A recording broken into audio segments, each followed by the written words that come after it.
Hello and welcome to Meet the Producers. I'm John Wagner.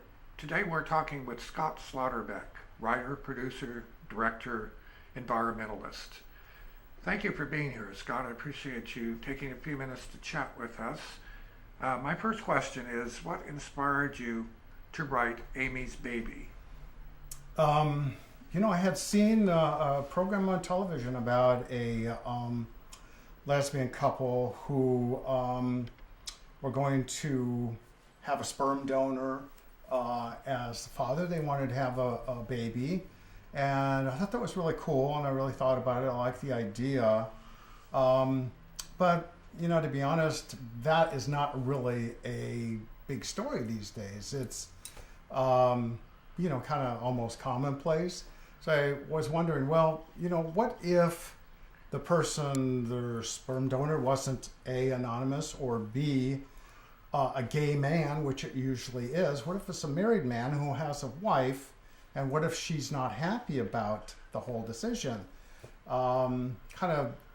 Just thought about her perspective, the other person involved other than just the lesbian couple and the sperm donor / father guy. So I just thought about it, and the more I thought about it, the more I liked the idea, and the more I really loved the characters. That was really the reason I decided to write that. I just fell in love with the characters, basically. Opportunity to direct a film, Yes. is that correct? Yes. How did that work out for you? Was it something that was enjoyable or frustrating, or did you learn a lot, or how did you feel about it? Well, it was all of the above, really. I loved it. I'll be honest with you. I really fell in love with directing. But I think that's because I had great actors, and they didn't really have any, unwanted drama on set. These were all professional actors, so it was very easy. But I really loved working with the actors. I've taken a couple of acting classes, and that really helps if you're going to direct, is to learn filmmaking from the actor's perspective, in my opinion. But yeah, I wouldn't say it was really very frustrating, but I did really love it, and I loved working with the actors. I really did. I wanted to move on to the script that came in from the Code. Mm-hmm. You and your lovely wife Tanya wrote it together. Yes. Why did you choose a comedy of all things? I don't really remember why. I love comedies.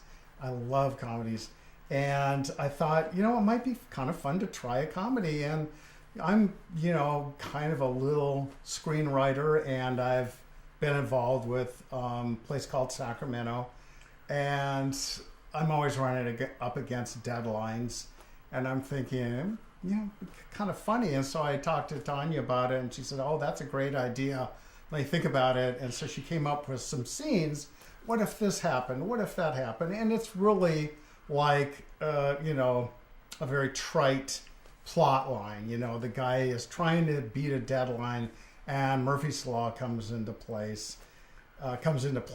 One of the films that I love is Planes, Trains, and Automobiles, with Steve Martin and the late John Candy. I love that film, and it's kind of an homage to that. That was really the genesis of it, and we both enjoyed kicking around ideas and coming up with the plot for that.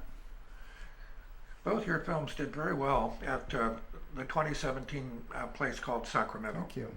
Very, very successful.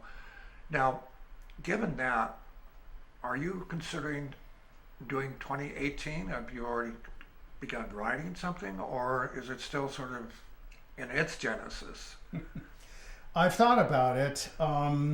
I may or may not. It really depends on Tanya, to be honest. I've had films in 2 consecutive place called Sacramento film festivals, and I don't want to hog the film festival going in every year and displacing other novice filmmakers, because it seems like most of the filmmakers in a place called Sacramento are just starting out on their filmmaking career. Yeah, we've talked about several ideas. One's a comedy. Another one is kind of a drama. So one of my New Year's resolutions is to write more, and I've got plenty of ideas, But sitting down and actually writing a script is not easy, as any scriptwriter will tell you, screenwriter will tell you. One final question to Mm-hmm. you. We, well, you worked on Streets and a couple of our projects. Yes. One thing that I have noticed recently, and been talking to other producers, and that is it's very difficult to find enough talent, enough actors to actually audition. I know you had some issues with, I believe it was both films, Yes. but more specifically Amy, I think, in terms of finding enough people, enough actors to audition, more than just one or two. Right. What are your thoughts as far as expanding the market in terms of either more education or more PR or more opportunity for more diverse subject matter or funding, or what are your thoughts? That's a really good question. I did have a problem this year finding a lot of people to audition. I really was fortunate in both films that I got the people I really enjoyed working with and very talented actors. But I was kind of surprised I didn't have a lot of people show up for the auditions.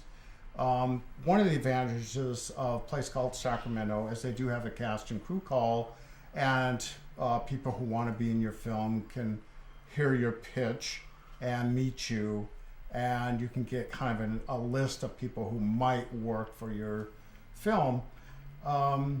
I think one of the problems with Amy's Baby, to be honest, was the subject matter is a little bit controversial.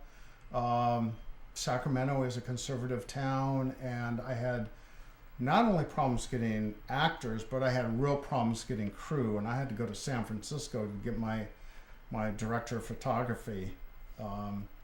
I could not find anybody to do it, and even the script that came in from the cold, we went through a number of potential directors before I thought, well, we'll just ask John. I'm sure he's too busy to do it, but I'll ask John Wagner, and maybe he'll help out. And luckily, he was able to do it.